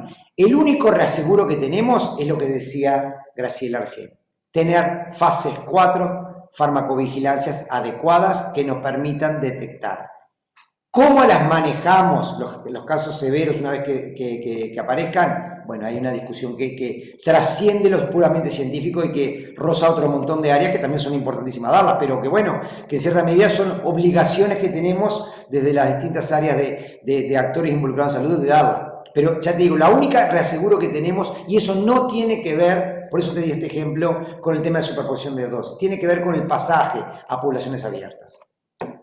Sí, sí, sin duda, Alejandro, y posiblemente esta vacuna sea candidata a lo que conocemos como farmacovigilancia activa y no como farmacovigilancia pasiva, donde se reporta lo que se observa. Acá hay que ir a buscar si hay efectos adversos, que es un fenómeno un poquito distinto, y una publicación muy buena de SAVI, Efectos Adversos Vacunales, en la revista de medicina, revista médica del Uruguay, del grupo de vacunas del Ministerio, una publicación de Carlos Unino, Noelia Esperanza y Teresa Picón, donde muestra un poco, pero básicamente basado en el proceso de farmacovigilancia pasiva. Por otro lado, una pregunta que hizo la doctora Frances y que me parece muy pertinente y que está dirigida a Graciela. Graciela nos comentó que Uruguay expresó su deseo de participar del mecanismo COVAX. ¿Qué quiere decir que expresó su deseo? O sea, ¿cómo se interpreta eso, Graciela? Que ya está dentro de los países que va a recibir, o sea, cuando el mecanismo COVAX tenga la vacuna disponible, Uruguay entra, participa y nos llegaría, o sea, el mecanismo COVAX se compromete al 20% inicial y hasta que todos los países que entran en el mecanismo COVAX no tengan el 20% no se aumenta, después el país puede llegar a comprar más. O sea, eso ya está así. Perfecto, bárbaro. Muchas gracias. Y después hay una pregunta acá que hace Sofía Griot, que la veo conectada ahí, muy interesante, que es si los pacientes que tuvieron ya infección por SARS-CoV-2, supongo que se está refiriendo a los sintomáticos, podrían ser candidatos a vacuna. Entiendo que es así la pregunta. Nosotros sabemos que la respuesta inmune al SARS-CoV-2 es bien interesante. Los que tienen enfermedad más grave tienen una inmunidad más importante, los que son asintomáticos tienen una respuesta inmune más moderada, así que seguramente habría que pensar un poquito eso para dar respuesta a esa pregunta. Sí. Alejandro, Graciela. Sí, igual se plantea, claro, no se sabe cuál va a ser la duración de la inmunidad, y lo que se plantea es que se vacunen de todos modos las personas que hayan tenido infección por SARS-CoV-2.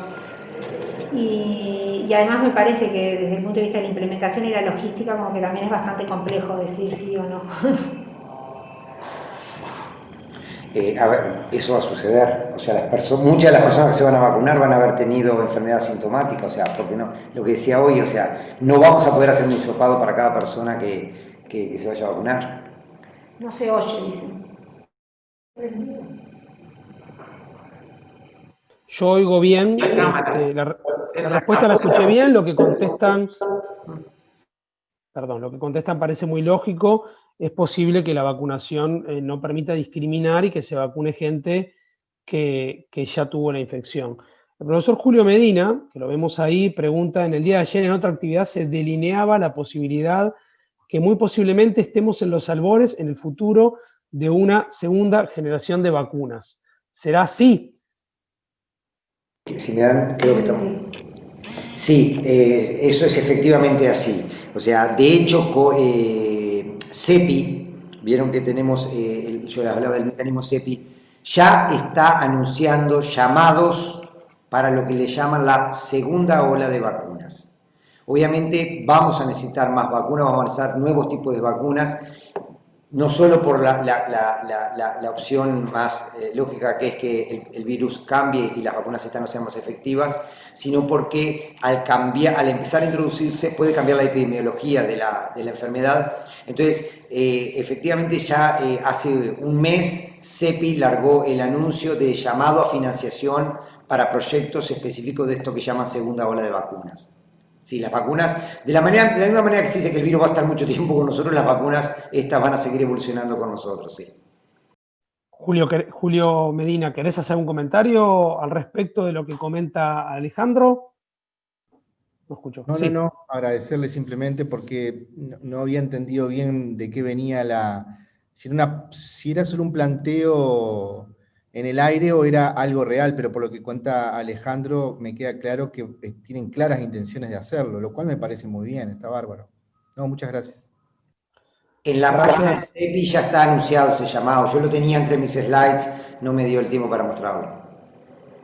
Gracias, Julio. Y acá hay un pediatra, que es el doctor Fernando Bacino Rubio, que pregunta, a la hora de implementar, también es importante considerar la no interferencia y adecuación al Programa Nacional de Inmunizaciones, principalmente en población pediátrica. Graciela se refirió a algo de esto, pero Fernando pregunta especialmente qué consideraciones merece la implementación probable futura de vacuna COVID y antigripal 2021. Posiblemente Graciela ya contestó algo de esto, pero adelante, Graciela.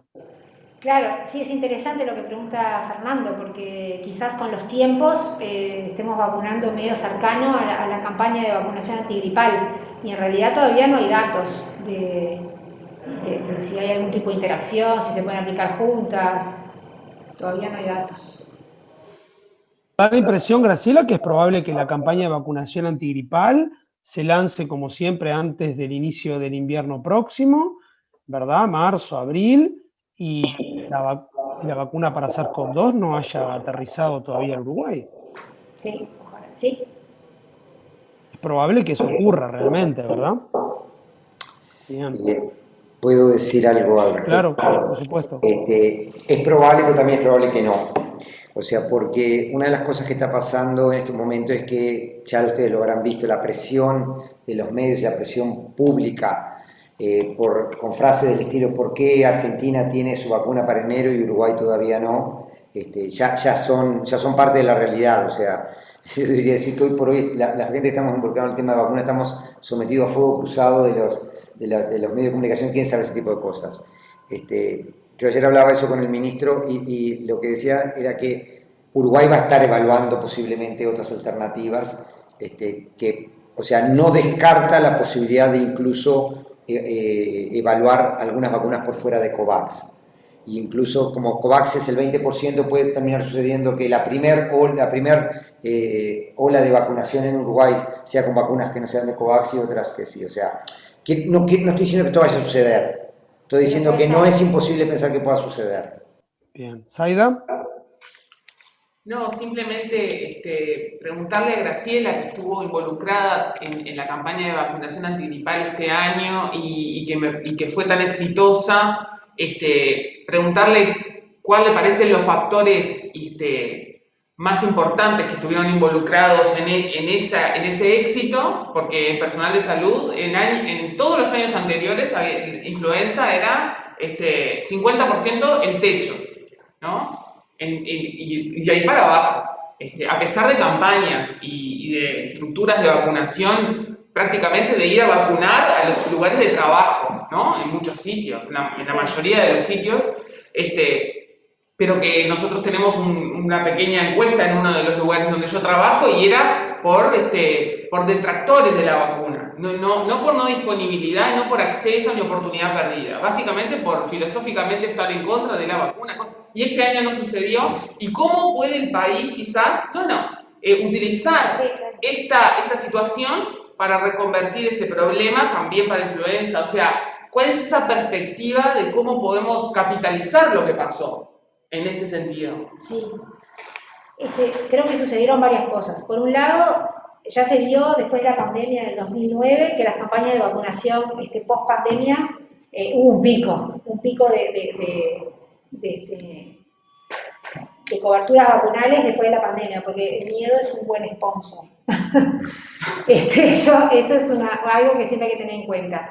Y luego se hicieron como varias cosas que son interesantes a destacar.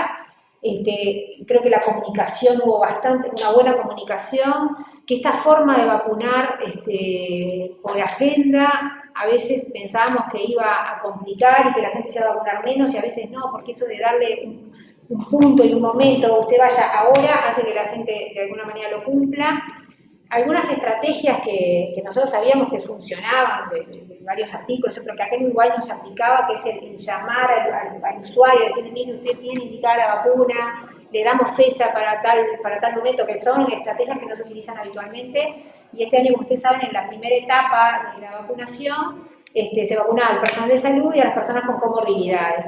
Entonces, no respondieron igual todos los prestadores, pero sí hubo muchos prestadores que lo hicieron muy a conciencia, y tenían el listado de sus pacientes con comorbilidad y los llamaban y le indicaban, y el paciente iba, y pacientes míos que siempre les indico la vacunación integral se vacunaron más este año que les indicaba yo.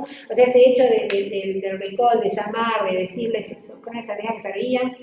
También se utilizó mucho la estrategia de vacunación en domicilio, aumentó bastante, muchos prestadores lo hicieron muy bien, otros no tanto, pero sí se aumentó esta estrategia mucho más que otros años. Se hizo también la estrategia de ir a vacunar, como dijimos, los grupos vulnerables, siempre son grupos que son importantes que hay que llegarles, esta forma de vacunación con móviles que se iba a cada uno de los sectores, se aumentó muchísimo. O sea, hubo una cantidad de estrategias que se fueron utilizando y que aumentaron la tasa de vacunación, y que seguramente van a servir como insumo para las próximas campañas, ¿no? Que puedan ser útiles. Perfecto, muy claro. Está levantando la mano la doctora Sofía Briot. Adelante, Sofía. Hola, la verdad que para felicitarlos, que me parece espectacular las presentaciones y la discusión, ¿no? A mí fue a partir del comentario que puse, la verdad que en personal de salud hay muchísimos detractores de la vacunación, y con todo esto del reality show que contaba el doctor, ellos también lo viven y con mucha desconfianza de la vacuna para SARS-CoV-2. Entonces creo que no sé, que las estrategias van a estar complicadas de vacunación en personal de salud, que yo considero que quizás tanto como vectores o como personas que nos enfermamos más y estamos más expuestos, que creo que deberíamos ser uno de los principales objetivos, y bueno, y dar esa discusión, ¿no? Va a ser difícil lograr una buena comunicación, me parece, una buena porcentaje de vacunación en personal de salud, si no previamente se prepara el terreno. No sé, ¿qué opinan de eso? Y está el doctor Tomasina también por ahí.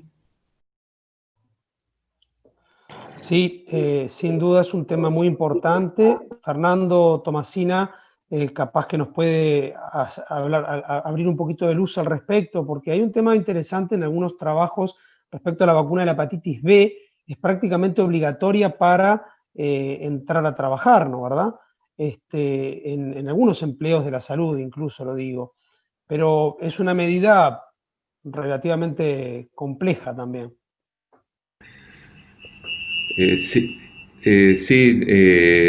Realmente el planteo que hacía Sofía es un tema crítico. Me parece que hay que trabajar por la información y por la capacitación. Digamos, hay que trabajar principalmente por el convencimiento, y estas instancias de información tan claras como las que escuchamos, creo que hacen a esclarecer. Nosotros creo que ahí hay un trabajo de promoción como tal, de información, de colectivizar la información. Hoy, en lo personal, yo tenía dudas de cómo se habían acelerado los tiempos, y creo que fue muy claro que el tema seguridad no es el tema se aceleraron porque se jugaron a mayor riesgo en la producción, digamos, vamos a decirlo como tal, y alcanzan el volumen antes de tener seguro la inversión económica. Creo que fue muy claro en ese sentido. Entonces me parece que hay un elemento sí a jugar importante. En el ámbito de la salud creo que hay dos espacios importantes a fortalecer. Uno son las propias comisiones bipartitas de salud y seguridad en el trabajo, que existe por ley, decreto 291, que creo que es un espacio justamente interesante para enfocar ahí y dirigir las acciones de capacitación y de formación y de difusión, de alguna manera empoderando a los propios funcionarios en el valor de la medida, digamos. Y el otro son los servicios de salud en el trabajo, que creo que también en forma sinérgica trabajando en el tema de información. Yo no lo veo tanto en la obligación, porque me parece que es siempre más complejo el obligar. Es un tema siempre de debate y aspectos de diferentes...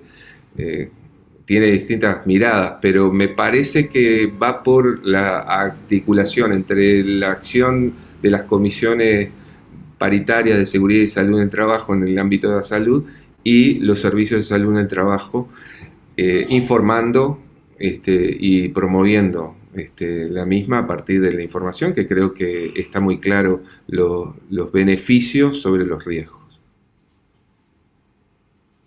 Sí, claro que eso que dice Fernando es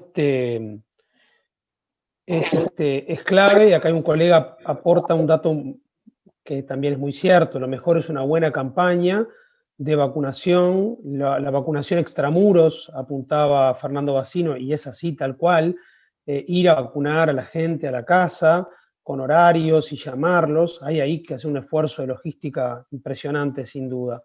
Y hay otra doctora que pregunta, que es la doctora Adriana Vélez, está conectada, es una colega que es una referente en enfermedades autoinmunes, y nos pregunta, Adriana, que si los pacientes con enfermedades autoinmunes y o con terapias biológicas podrían ser candidatos a la vacunación. Entiendo que tiene que ver seguramente con la plataforma vacunal que se utilice y que finalmente se distribuya.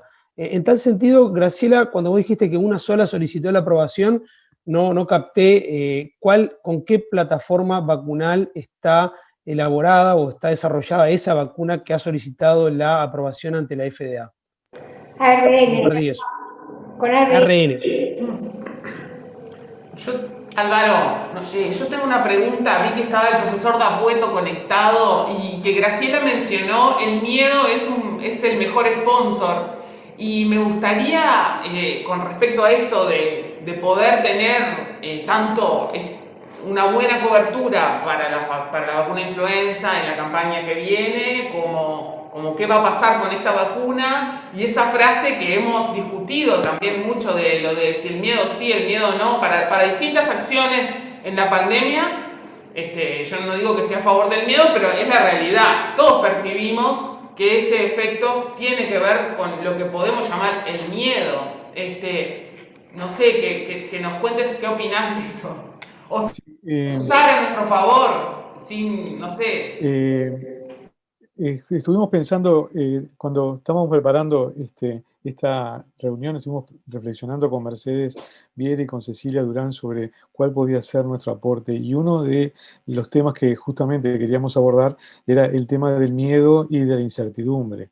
El miedo, hay una curva de miedo, o sea, si uno no le tiene ningún miedo a una enfermedad, por ejemplo, el cáncer de mama, no se va a hacer mamografía. Si uno no le tiene miedo al cáncer de próstata, no se va a hacer, no va a ir al urólogo. Pero si tiene mucho miedo, queda paralizado, entonces actúan los mecanismos de negación y dice, esto a mí no me va a pasar nunca en la vida. Entonces, el manejo del miedo hay que hacerlo con mucha cautela. Yo no asustaría a nadie que tenga que vacunarse. Más bien que trataría de ser lo más tranquilizador posible. El otro día en una entrevista que le hizo Cotelo a Chavalgoiti, él dijo una cosa que me dejó pensando, y es el tema de la vacuna rusa. Parece que el laboratorio es bastante bueno, pero el hecho de que haya sido promovida desde el sector político hizo que se generara mucha desconfianza. Y nosotros ahora todos dudaríamos de si la vacuna realmente es buena o no. Parece que el laboratorio es bueno, pero nos generó desconfianza el hecho de que nos estén queriendo vender la vacuna. Así que una de las cosas que nosotros veíamos para atacar la incertidumbre es ir por el lado de más información. Por ejemplo, ¿Cómo el Uruguay ha resuelto hasta ahora el tema de las vacunas? Creo que todos tenemos confianza en las vacunas que recibimos. O sea, yo cuando me iba a dar la vacuna del tétanos cada tanto, el año pasado me di la antineumocócica, qué sé yo, me dejó destruido, dicho sea de paso. No pregunto si es de calidad o no. Voy a la mutualista, me la dejo dar y no pregunto si es cubana, si es alemana o si es francesa, porque confío en que la institución que la seleccionó en base a criterios de calidad. Entonces, pero la población normalmente no conoce estos mecanismos, así que todo lo que tenga que ver con afianzar el cómo el Uruguay ha hasta ahora solucionado el tema de las vacunas y todos estamos inmunizados y las vacunas que recibimos son efectivas, creo que es un aspecto muy importante. El otro es el manejo, bueno, y el despistar posibles conflictos de intereses. O sea, me están dando esta vacuna porque alguien se está llevando dinero. El hecho del mecanismo COVAX creo que es un mecanismo tranquilizador en el sentido de que está la Organización Mundial de la Salud atrás y todo lo que tenga que ver con el respaldo internacional de la vacuna que vamos a recibir es el tema de la comunicación de los efectos secundarios. Todavía hay muchos compañeros del sector salud que no se vacunan contra la gripe y porque están hablando de efectos secundarios inexistentes o mínimos. Entonces, hay que salir a educar al sector salud porque somos los primeros comunicadores. O sea, si mi médico no se vacuna, yo voy a decirle a toda mi familia que no se vacune. Si la enfermera o la vacunadora no se vacuna, estamos en problemas. Así que, como siempre decimos con estas cosas, ser muy claros en la comunicación, tener un discurso que vaya en todo en el sentido de reasegurar, de no tratar de convencer demasiado porque si eso puede generar también hasta desconfianza, sino ir con un planteo claro, franco, puede tener efectos secundarios, hay cosas que todavía no sabemos, pero es el mejor recurso disponible que tenemos hoy en día. Que la vacuna que se va a elegir va a seguir los procedimientos por los cuales el Uruguay siempre eligió las vacunas, que hasta ahora han resultado positivas, que cuando no ha habido dudas se le dio al usuario la posibilidad de acceder a otras vacunas, ¿se acuerdan aquello de la vacuna cubana de la meningitis y qué sé yo? Y no sé, hubo gente que se terminó dando 3 vacunas distintas. Entonces, y salí con franqueza, bueno, esta es la que consideramos la mejor, si usted quiere darse otra, capaz que le podemos ofrecer otra, si la quiere pagar, pero no vale la pena. Ese tipo de planteos me parece que son tranquilizadores. Y bueno, y también las expectativas irreales, ¿verdad? La vacuna no nos va a solucionar el tema de la pandemia de un día para el otro. O sea, la gente que dice, voy a planificar el viaje para julio del año que viene porque voy con la vacuna, que me parece que eso no va a suceder. O sea, hay una serie de expectativas irreales de que la vacuna nos va a permitir bajar todas las medidas de protección que tenemos. Eso, no sé, ustedes son los especialistas, pero me parece que el mensaje debería ser realista, ¿no? Porque las expectativas irreales puede hacer que la gente se empiece a vacunar y la primera muerte después de la vacunación digan, viste que no sirve para nada. No, bueno, sabemos que esto va a tener limitaciones y que no va a ser de un día para el otro. En fin, es este tipo de comentarios. No sé si Cecilia, que anda en la vuelta, quiere agregar algo más de los apuntes que habíamos hecho previamente. No sé si respondí, Zaida. Gracias. Sí, a mí... Me parece que da más miedo, Juan, es a perder el boleto de avión si te compras un viaje para julio, me parece. Lo que más miedo daría. Adelante, claro, Zaida. A mí me gustaría hacer algún comentario al respecto, si es posible, pero no sé si Cecilia no quiere hablar antes. Bueno, no, en realidad, bueno, Juan abarcó muchos temas. Todavía igual quedan como muchas preguntas sin responder respecto a la vacuna. Creo que fueron muy claros ambos presentadores de en qué situaciones nos encontramos, pero como toda incertidumbre genera múltiples reacciones en los seres humanos, ¿no? Temor, ansiedad, resistencia, indiferencia. Bueno, entonces lo que hay que hacer es como disminuir las incertidumbres. Y un poco lo que hablábamos la otra vez cuando nos reunimos respecto a esta teleclínica, yo decía algo que después me dijeron, bueno, pero cada uno tiene derecho a opinar. Yo lo que decía es que el mensaje para disminuir las incertidumbres tiene que ser como casi único. Pero claro, que eso sí es casi imposible, porque bueno, hay variabilidad también de opiniones y variabilidad también de vacunas, entonces, y de intereses, entonces es como prácticamente imposible. Pero eso sería como lo ideal, casi utópico quizás, que haya un mensaje único. Eso era como mi aporte frente a lo que había dicho Juan. Gracias por darme la palabra. A ver, si me permiten opinar un poco sobre este tema, yo creo que hay algunos reaseguros en todo este tema que la hacen distinta esta vacuna frente a otras y que me hacen pensar que la vacilación va a ser distinta a la que se ve con otras vacunas como la de la gripe. O sea que eso es un reaseguro. Veo también algunos problemas en el futuro, en el horizonte cercano, que creo que realmente tenemos que empezar a manejarlos. En primer lugar, el reaseguro que me hace pensar de antemano, me puedo estar equivocando, voy a arriesgar una opinión personal, que capaz esta tiene un grado de aceptación distinto, es que lo que está en juego acá, cuando uno decide si vacunarse o no contra la gripe, es si piensa que se va a enfermar o no. Total, no me voy a enfermar, o resulta que me enfermo más si me doy la vacuna, entonces pierdo los días de trabajo. O sea, ese miedo irracional, que es el que tratamos de combatir con formación, existe. Acá lo que está en riesgo no es la salud individual, lo que está en riesgo es el lockdown. Si la sociedad sigue apretada o no, si el pasaje para junio, para Europa, va a poder funcionar o no, si las fronteras se van a abrir o no, si voy a poder trabajar o no, si hay un caso en mi hospital, voy a tener que dejar de trabajar porque cerramos el hospital. Entonces me parece que esta situación de pandemia global, de transmisibilidad, porque el H1N1 del 2009 fue una pandemia, fue declarada pandemia, pero lo que no tiene una mucho mayor tasa de letalidad. El 2016 tuvimos un pico de pandemia de H1N1 en Uruguay, ¿sí? Y hoy llevamos en un año de SARS-CoV-2 68 muertos, ¿no es verdad? Pues en el 2016 murieron 1.360 personas. O sea que la gravedad son completamente distintas. Lo que pasa es que lo que tiene es la transmisibilidad. Acá la peste de Camus funciona en el imaginario colectivo mucho. Esa sensación de la sociedad encerrada, de que no podemos salir, de que no podemos más estar encerrados. Entonces yo creo que en ese sentido, eso bien manejado desde el punto de vista comunicacional, es un reaseguro para la vacuna, que es la que nos va a permitir de a poco volver a tener una vida normal, porque ya no es un tema de si yo me enfermo o no. El problema es que eso va de la mano de los otros temas, o sea, el planteo que hacía Cecilia hoy, de Graciela hoy, de que pensar en blanco y negro, este tema, de que me dan la vacuna y ya se acabó el problema, o total ahora no me cuido tanto porque ya va a venir la vacuna. Yo estoy usando una imagen estos días en las entrevistas que es la de no sufrir el síndrome de ahogarnos en la orilla, de haber nadado tanto para morir cuando estamos cerca de la orilla. Yo creo que ahí hay un concepto que nosotros como personal de salud tenemos que manejar, que es, no es lo mismo apagar un incendio en una papelera que apagar un incendio en un bosque.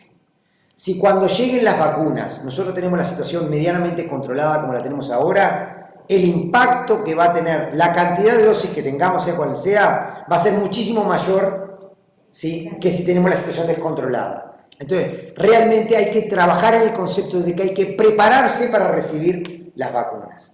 Prepararse para recibirlas como manteniendo lo más controlada posible la situación. Porque si no, la vacuna, por más efectividad que tenga, por más que tenga 150 de efectividad, no van a poder hacer el impacto que queremos que tenemos con las cantidades que se van a poder tener en los tiempos que se van a poder tener. O sea, ya es sabido, ya es obvio que no va a haber vacuna para toda la población mundial en el primer semestre del 2021 y probablemente no haya nunca. Entonces, vamos a tener un número limitado de vacunas, hay que poder hacer un uso eficiente de esas y eso implica estar preparado. Entonces, me parece que para eso hay que, los problemas que están es, hay que sacar política y ciencia de toda esta historia, separarla dramáticamente. O sea, los anuncios de que por qué la gente me pide, ¿por qué no hablas de las rusas? Porque estás en contra de los rusos, ¿por qué no hablas a favor de la cubana? O sea, hay que separar. Lo que hay que manejar son los datos y eso es una cosa que podemos decir. El problema es que acá hay una guerra comercial de trasfondo y eso sí va a ser un problema.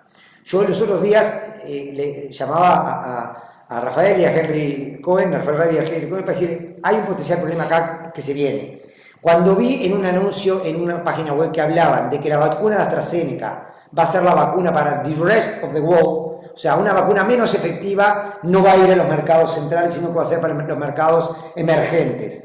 Ahí tenemos un problema terrible, porque la población uruguaya que accede un poquito más económicamente va a decir, no, yo quiero que me traigan a mí la de verdad, la que se aplica en el primer mundo, no la que se va a aplicar en el tercer mundo. Y ahí tenemos que ser muy cuidadosos, porque lo que tenemos que defender es la herramienta COVAX. Esto puede ser una jugada de desprestigio para COVAX. Los fantasmas no existen, pero los mercados sí. Y en los mercados se juega a guerras sin cuartel. Entonces, ojo con el mecanismo COVAX. Tenemos que ser abogados y defender el mecanismo del acceso cooperativo, no solo porque es para los más pobres, sino porque es el único que permite, la distribución equitativa es la única que permite salir de este lockdown mundial que tenemos. Juan, sí. Sí, un comentario. Creo que los comunicadores que diseñan la campaña tienen que basar su campaña en todos estos argumentos que se han manejado en esta reunión, porque son muy contundentes, tanto en las cosas positivas como en las dudas, ¿verdad? Y a uno no le gusta, lo peor que puede pasar es que la gente crea que lo están engañando. O sea que hay que ser abiertos, directos y francos en la comunicación, así como lo está haciendo tú, Chavalgoiti. Creo que los comunicadores tienen que tomar eso como un valor del país, ¿no? De que todos confiamos en este país, así como estamos confiando en el GACH, confiamos en las autoridades del país, y esa confianza tiene continuidad de un gobierno a otro y de autoridades a otras, y eso es un valor que tenemos que rescatar. Y lo que tú estás diciendo de que el Uruguay confía en la OMS también, porque también se trató de desprestigiar a la OMS en varias instancias, ¿verdad? Entonces, me parece que esos son puntos muy, muy, muy importantes para cuando se haga la campaña de vacunación, de comunicación de esto. Y ya la estamos haciendo, ¿no?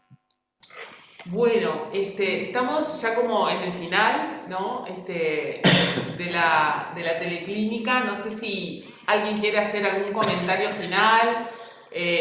La verdad que hemos superado ampliamente las expectativas que teníamos. Yo estoy de acuerdo con el profesor D'Apueto de que este video va a estar en la página, lo podemos difundir y hay elementos muy importantes. Igual los expertos que nos acompañan están en asesoramiento con el gobierno, en la comunicación también, en el tema de las vacunas, pero que me parece que es muy importante tenerlo en cuenta, pero también democratizar esta información y dispersar este video que va a quedar colgado en la página del Proyecto ECO. Me parece importante porque es verdad que hay una aluvión de información en la prensa sobre todo, y es a la que hay en las redes, y me parece de gran importancia clarificar. No sé, Álvaro, si querés decir algo más para cerrar. Nada, la verdad que ha sido excelente la actividad. Me quedo muy tranquilo como ciudadano ya de que en nuestro país podamos tener gente como Graciela, como Alejandro, tanto en el nivel científico como en el nivel de asesoramiento a las autoridades para tomar la mejor decisión para eventualmente adquirir las vacunas que sean necesarias. Me consta que hay otros colegas con muy buena formación en el área de las vacunas, sobre todo de la órbita pediátrica, que por razones de tiempo y disposición no hemos podido convocarlos, pero también hay un grupo sólido trabajando en eso hace muchos años.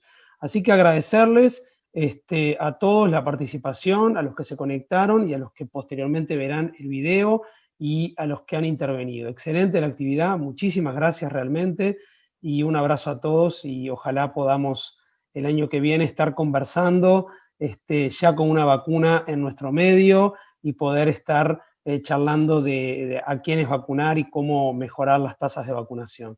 Excelente, muchísimas gracias realmente. Bueno, gracias. Un abrazo a todos.